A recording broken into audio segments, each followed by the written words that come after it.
Hi, I'm Dawn Schuler, Soulful Business Coach and Corporate Trainer and Consultant.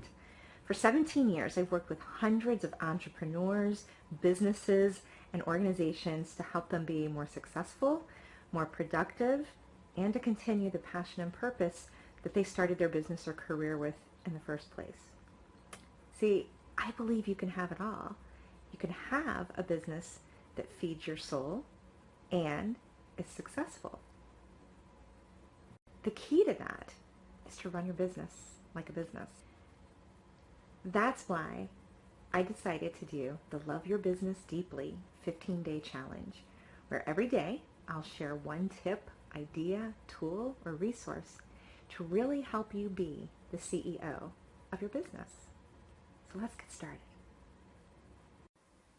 Hi, this is Dawn with today's next day of the Love Your Business Deeply challenge, where I help you run your business like a business.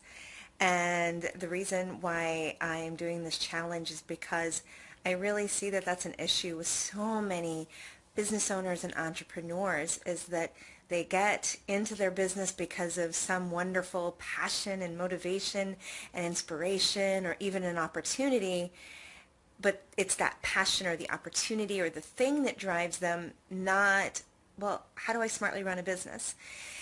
That's what I'm here for, is to help lead you through some of the things that you might never have thought about, or maybe thought about and just pushed those away.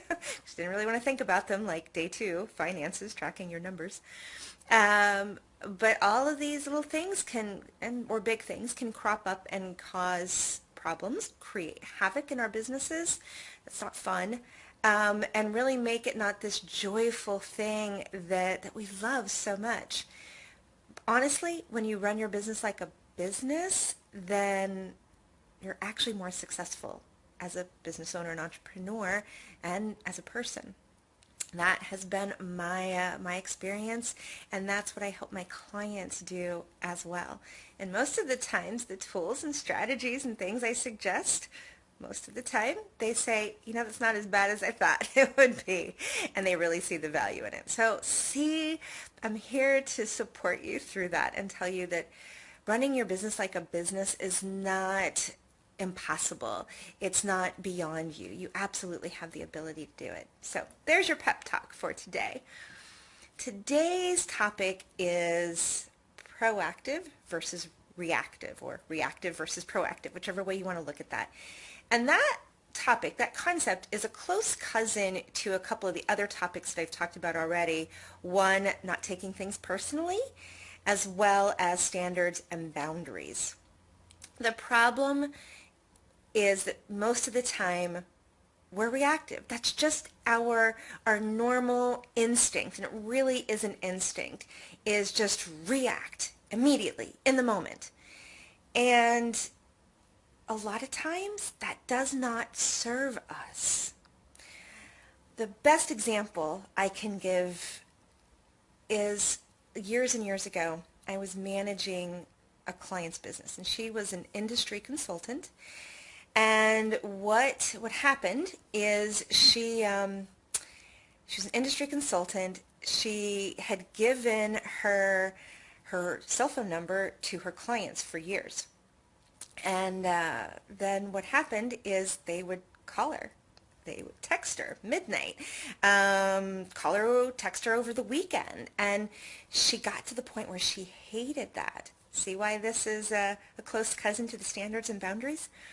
So we did a whole lot in her business, implemented a lot of systems and processes, and finally when she told me, Dawn, I can't do this. I can't have my clients just thinking that they can text me and call me all hours of the night, and over the weekend, I just can't do that.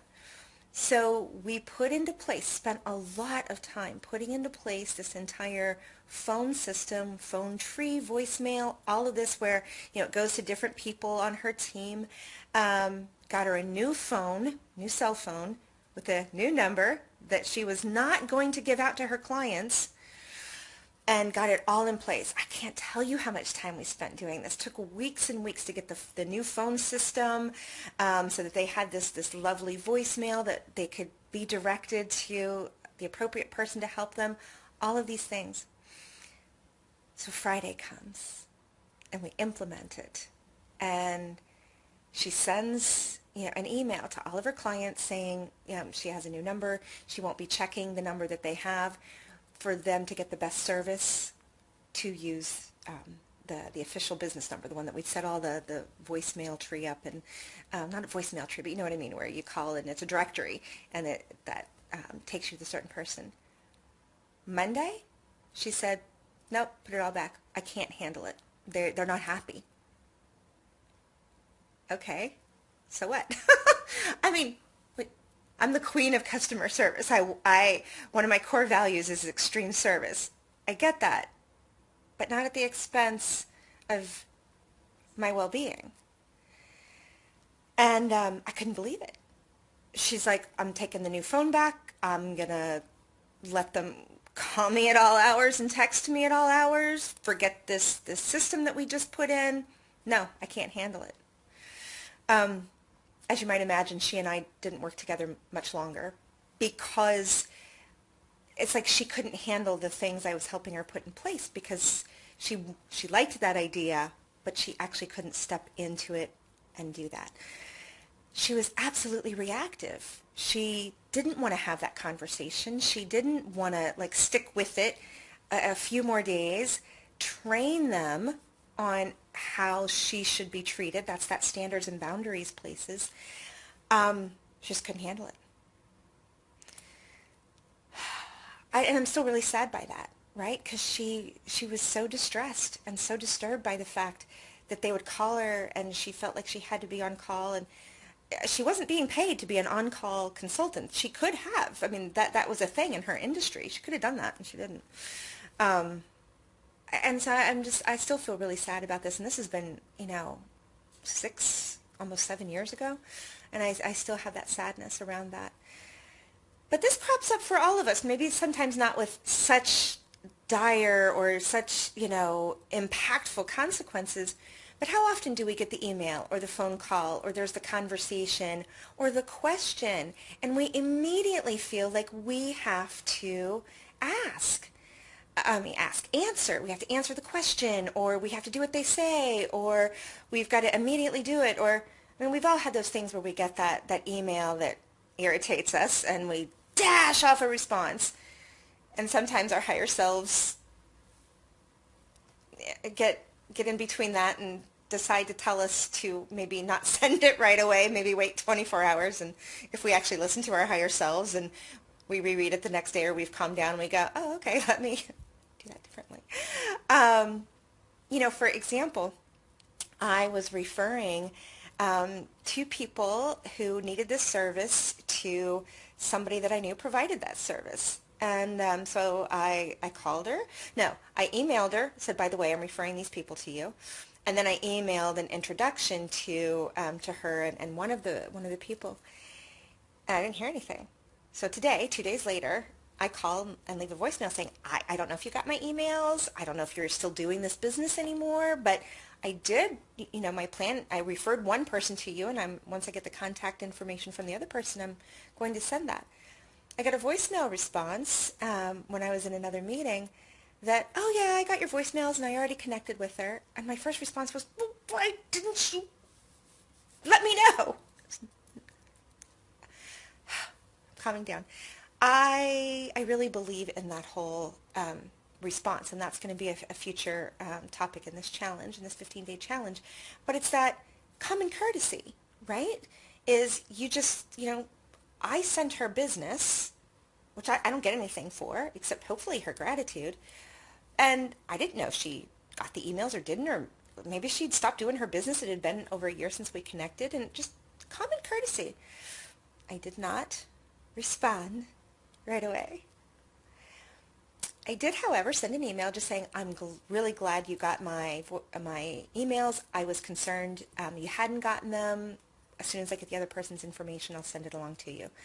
Nothing about, as a courtesy, you should have responded to my email. Didn't say any of that. Just said, I'm really glad that you did get those emails because I wasn't sure. Whatever comes of that is whatever comes of that.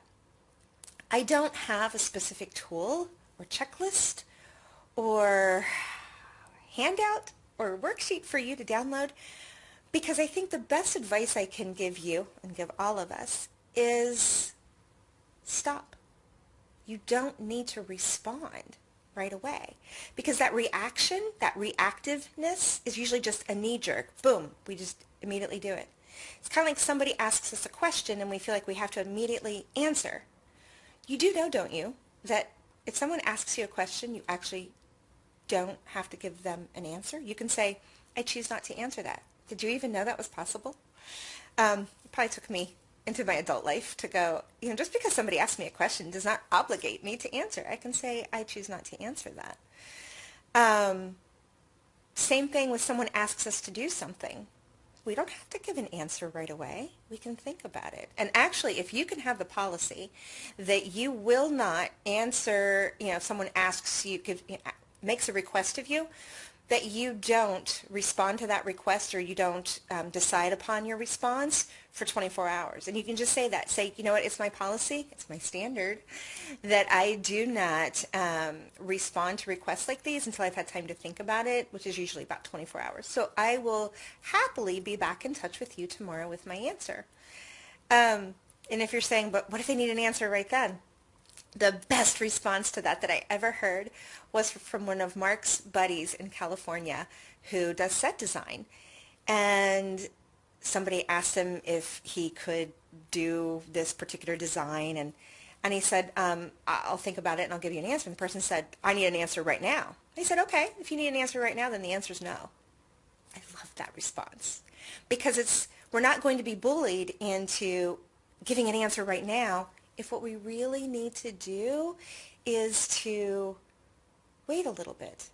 Because in the moment, this is why we react. Everything feels like it's this big important thing. It's the most important thing going on, because that's still coming from our lizard primitive brains, where all that was what was in the moment, and we had to respond or people might die. The saber-toothed tiger might jump out, or the hunters from the rival clans, who knows. But you had to respond in the moment. And we're still wired like that. And that's why, if the biggest thing that you can do is just have a policy that you are not going to react, you're not going to respond, you're going to take some time. Maybe that's an hour. Maybe it's 24 hours. I don't know what that is for you and for the specific situation. For me, it varies depending on the situation. You can see I get a little fired up about this, because that reactive piece doesn't serve us.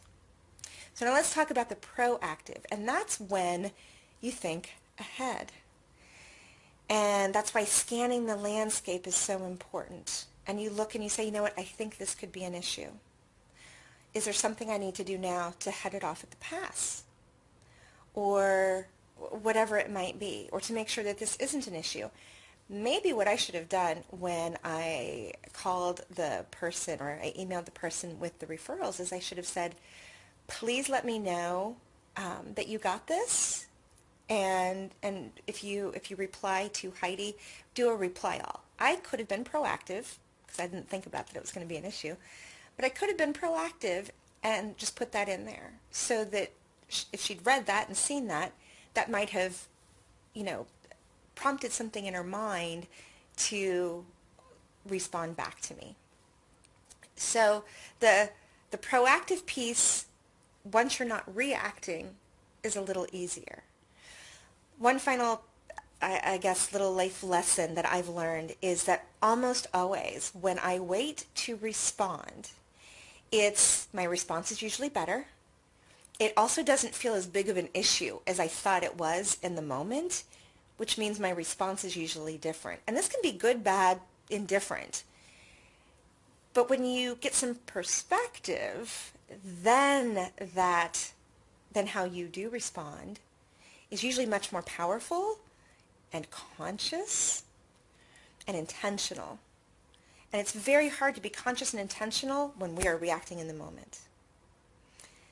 So I really appreciate you being here with me, for those of you live, and hello to my amazingly good friend Corinna, who is joining me live, and I'm excited to see Jen as well. I hope that this has been helpful. And then for those of you who are watching the replay, take a deep breath and see if there are areas where maybe you're more reactive than you think and ways that you can be more proactive. If you have any thoughts or any ideas, would love to see them in the comments.